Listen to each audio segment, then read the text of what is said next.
our first breakthrough came actually. So we spent a lot of time on developing products. As you know, a tech company would have to first uh, create uh, products and services before they can actually go out to the market, isn't it?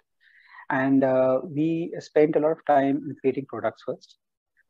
And then we got an opportunity, sadly, in perhaps the worst migrant crisis India has seen since independence. So this happened last year when I think the world saw that the migrant laborers were walking back home. And we started engaging with one agency in Government of India, trying to explain to them that time is ripe for us to create a tech platform which can sort of map whether migrants are going back, which can map how the industry would, because there was a talk of the industry being adversely affected. About what is the demand profile of industry now, and seeing how best to sort of manage this using a tech platform, how best to reduce the demand supply gap in some ways. Now, I'll just maybe explain that. This is to make it more clear.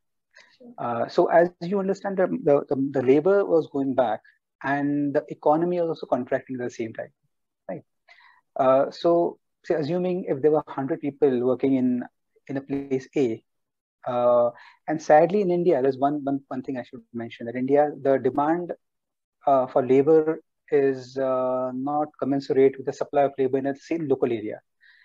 There are areas in India where there's a massive supply of labor, but there's no demand out there in the local area. There are not much industries there, right? And the places where the industry is, there's not much labor there. At least the labor that can be employed. So there's always a lot of movement of the workers. Now, what we felt is people would be moving back, and they were moving back to their old places. Some of them would come back. We knew that after COVID, the problem subsides, people would come back. But would the industry absorb the entire labor force? We thought, industry is also contracting. So if about 100 people, maybe 60 would be required, and 40 might not be required. So why don't we work on that aspect? Just mapping is one, but providing some sort of a solution which is amenable to all the stakeholders. So we try to map the industry requirement given the contracted economy, given the future outlook of the industry. And then we try to sort of map the labor where exactly they are and see whether they can be accommodated or absorbed in their own area of life, own area where they lived or they went back. And this was called Saksham. Saksham was a sort of a short form for Shramik Shakti Manch. That was, I think, very well covered in the news also. We were behind that project. That gave us early success. And so that's how we sort of started a journey, so to say. The other government we worked closely was government of UP. So there was a lot of talk about 1 trillion economy in UP. And then so we were engaging with the government representatives, trying to sort of give forth our point of view that 1 trillion economy can be possible in two ways, because 1 trillion economy was a quantum jump over their existing level. So there were two main ways they could do. One was get a huge FDI infusion, huge, and hope that converts into GDP economy. Or second could be, so that's one way. But then the questions would be, why would FDI come to UP and not Maharashtra, not Gujarat, and there are other other industrial states which perhaps vie for the FDI investment also. So there's a lot of competition among the states. So why would UP score over everybody else? So that was a tough call actually for UP. So we thought of an alternate plan. We said, why don't we focus on the unorganized sector? Because all the calculations we do is primarily at the organized sector. And a huge part of India is actually in the unorganized sector. So we said that if we mainstream the unorganized sector, that could actually give a huge fillip to the growth in economy. But the challenge was there is no ready data out there. I mean, the fact it's called unorganized means it's not well documented. We don't have enough data on the sectors there.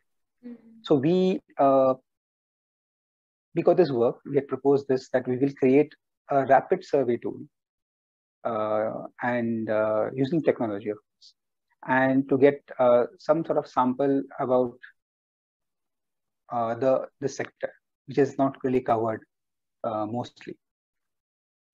The use of technology was is very interesting actually.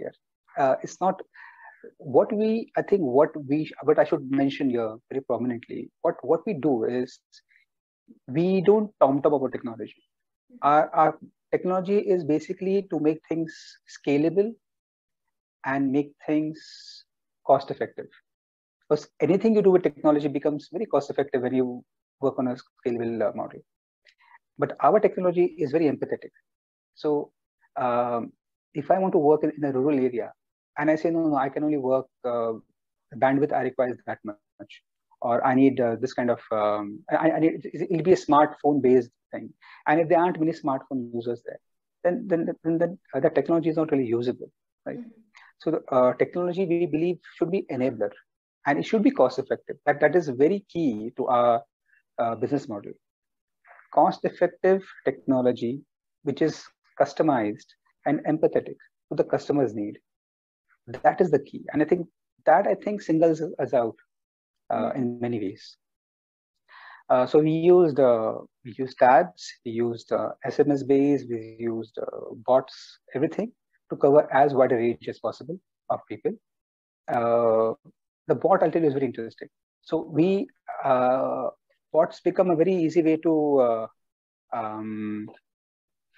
elicit data without human intervention. So we use bots because it becomes a low-cost way to get data. What we did is we use regional language, and we tried to get information in a way that people will be happy to share information. So, for example, if you ask a poor laborer in, say, Bihar or UP, that aapka skill set kya hai? Do you think he'll be able to reply meaningfully, right? So there's no point having that kind of a system, right? So we used questions in the bot in regional language, in a manner of speaking, wherein we encouraged him to talk about his experience. आपने कहाँ काम किया और क्या था उसमें, So in that sense, we derived information in a very friendly, empathetic manner. Also, a lot of skills are transferable, and a lot of skills can be used in a variety of ways. So we also try to map that. So if somebody's work, he says कि मैंने tiles का काम किया, tile ठीक करने का, then that same chap with a little bit of training, a little bit of push, can also do some other kind of work, allied work also. So we also try to focus on that to create some sort of a map that where else can he be employed, where else is he employable. And this we did for 4 districts of UP as a pilot. And detailed reports. Of course, we had to do a lot of secondary research also to reduce the sample size, because if we have a very large sample size, then again it becomes time consuming. So we did a lot of secondary research to create some sort of a scientific basis to determine sample size, which becomes relevant, but it doesn't become too big. And so this work is over in that sense. It's in final stages. It's already placed to the government, and they are doing some internal checking, processing. Unfortunately, COVID struck again very, very badly. So I think everything is in standstill. But that's the work we were really proud about. I think somewhere we felt that we have reached the heart of India in a meaningful way. And I think once the report was finalized, I think people may hear about it. So we believe that all the countries try to adopt best practices from each other. So, for example, the practice of PPP, the public-private partnership, largely came from UK. UK, we had this, they called it PFI initially, Private Finance Initiative. Then they called it Public-Private Partnership. And a lot of countries try to use their learnings and best practices and adopted that, of course, and adapted to some ways in their own countries. But the thought process came from there, and the experience of UK became very important for many other countries, such as India. I believe India is in a vantage position, given its size, the complexity. It could become a model, or it could become a guiding light for many other countries who are similarly placed. For example, many countries in the African continent, many countries in the South America, Southeast Asia, maybe Central Asia, which have similar circumstances. Our learning, I mean, there's a story in India which can be. So the learning that CPO has built up over the last 2 years is of great value. We have shown that we can get tech solutions very effectively in terms of cost and time. And there's a lot the world can learn from. There's a lot that many countries who are similarly placed, as like India, in parts of Africa and South America and Southeast Asia, they could learn from this. The best practices we have created could be used meaningfully. And so we have made very robust plans to reach out to the other parts of the world.